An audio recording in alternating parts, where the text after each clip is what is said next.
Football. Football. Yeah. Again, football, soccer. Yes. Why soccer? You like it? Yeah. You belong to the Ahli or Zamalek clubs? Ahli. Okay. Good. So, tell me about the sports and the studying in school. First of all, you are clever in school? Sometimes. Sometimes, but you have to be all the time. So you find time to study, to go to the club, to practice sports. Yes. You feel that this is important for you, for example, and all of your friends, they are practicing sports with you? Yes. This is something very, very important actually, because we can see that usually the children who practice sports, they are very much clever in school. This is absolutely correct. I mean, like if you start, I mean, like the study or the physiology behind, if you start to do like certain activity, I mean, like your body emit like the endorphin.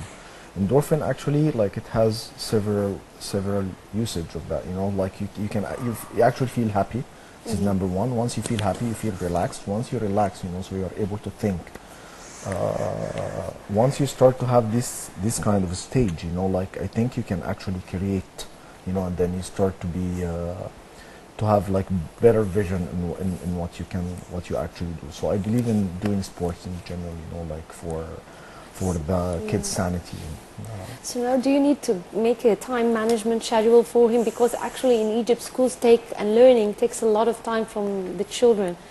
And then he has to do sports, and that's not an easy sport because he has to learn swimming as well as diving. And as you mentioned, controlling his body and his psychological mental state of being. So do you have a special schedule and special time management schedule that you have made for Adam? Well, so far he's busy with school. That's one thing. I'm trying my best actually with him. You know, like I'm trying to convince him, you know, like to come with me like in several diving trips. You know, like so he can keep practicing, you know, like what I want him to be. Normally he does his activity on the weekends for now. You know, like starting from next year or actually this year, this summer, I'm going to put him in like kind of a tougher schedule, you know, like to match both school and activity and sports as well. Well, actually we are used to, after school, to take our children certain days during the week to have their own activities or sports, and maybe it can put some pressure on our kids, but on the other side, it is the self-motivation, self-satisfaction, just as you mentioned, in building the personality. That's and right. Definitely teaching them time management. Even if the mother or father, they are managing the time, but they will learn time management, that today I have to finish, for example, my homework early, or I will have to go back home because still I'm not going to sleep that early. I have to finish my homework because, for example, I have a training, I have exercise, whatever. Is this right? Well, this is, I believe, like nowadays school, I mean, like schools have This big is rules. reality. Yeah, schools has big rules on that, you know, like if the program or like the sport program, it's in the school already, so this is saving headache, you know, like from everyone, because it's part of his day hours, you know, like in the school to practice and to do activity, you know, which is his school that me and his mom will believe in that, you know, so I think he's doing well in the school, he's doing well in the training, in his training during the weekend, like in his soccer training as well. Even that a lot of clubs beat him, so but it's fine, you know. But it's going well so far, yeah. Well, I'd like to ask you about your dive, because when I read the amount of tanks you had, it took 90 tanks. Is that true? What I've read, 92 tanks. Now, how do you exchange the tanks under the water, and like, do you carry them all, or are there people down there waiting for you with the tanks? Well, how did you manage to do that? Well, on the way back up, I mean, like all the tanks I got, I mean, like all the equipment in general, it was custom made. We had them from Czech Republic. I had support team, of course. I mean, like this is part of the main reason, you know, like I delayed my dive so many times, like to make sure that I have the right team, you know, like so that can give me the right help and keep me alive at that time. I met my first support diver at 110 meters, and every 3 meters they were giving me to another support till the surface. It took me like 13 hours, 50 minutes to back up to the surface. Yeah. Well, usually going up is harder, because I heard actually it took you 14 minutes to go down, right. That's and then the rest of the 13 hours to come up. True. It's normally it's regarding to related to gas attitude and gas behavior. So your body has to eliminate the gas or the inert gas absorbed, you know, like gradually. So it took me longer time to go back up to eliminate this gas gradually. I saw Adam in the first person, you know, when the boat arrived, yeah, to the jet, yeah.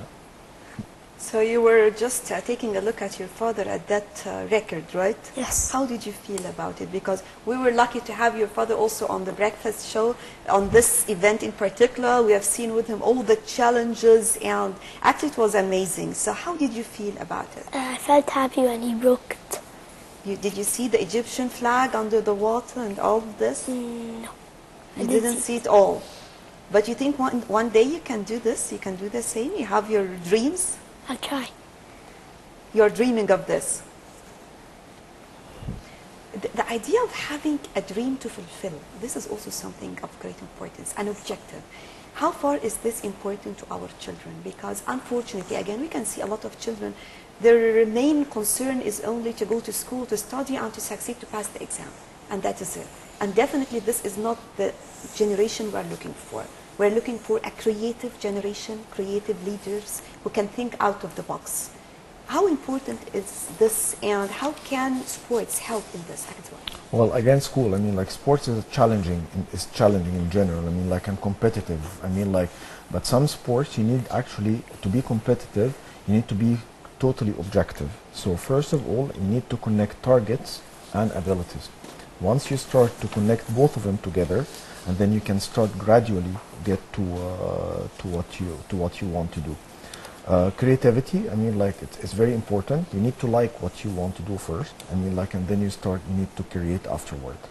Edison, when they told them before you failed 100 times, he told them, I did not fail 100 times. 99 times. And the 100 it 90, was he said, I discovered 99 ways that does not lead to the lamp. You know, like, everyone thought he's crazy, or he's thinking out of the box. Let's say it like this. You know, like, again, not able, or the disability to do something, or impossible, or this kind of word that make you stay still. You know, like, it's figurative word. You know, like, you just create, or we just created ourselves not to work, or not to go toward our dream. Cars was impossible, planes were impossible. You know, like, till someone had to do it, think out of the box and do it. Yeah.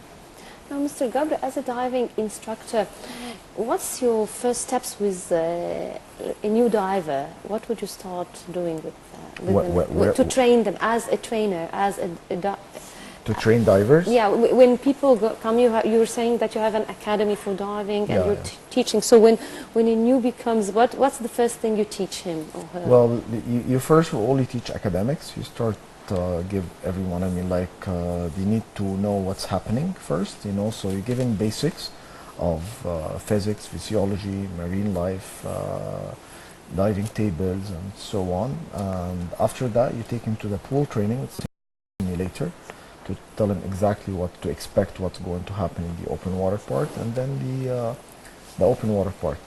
This is what we start. This is the process of any courses, any classes. Right. Actually, diving is one of the most interesting sports, actually, when it comes to visiting the beautiful places in Egypt. Mr. Ahmed Gab, thank you very much for joining us. And Adam, thank you very much. And we hope to see you again when you start diving in the open water, okay? Thank you very much for joining us. Thank you very much. And with this, we come to the end of our breakfast show for today. Thank you all for joining us. And remember to join us again tomorrow, same time, with our colleagues on the breakfast show. Till then, stay tuned for more coming up on NileTV International.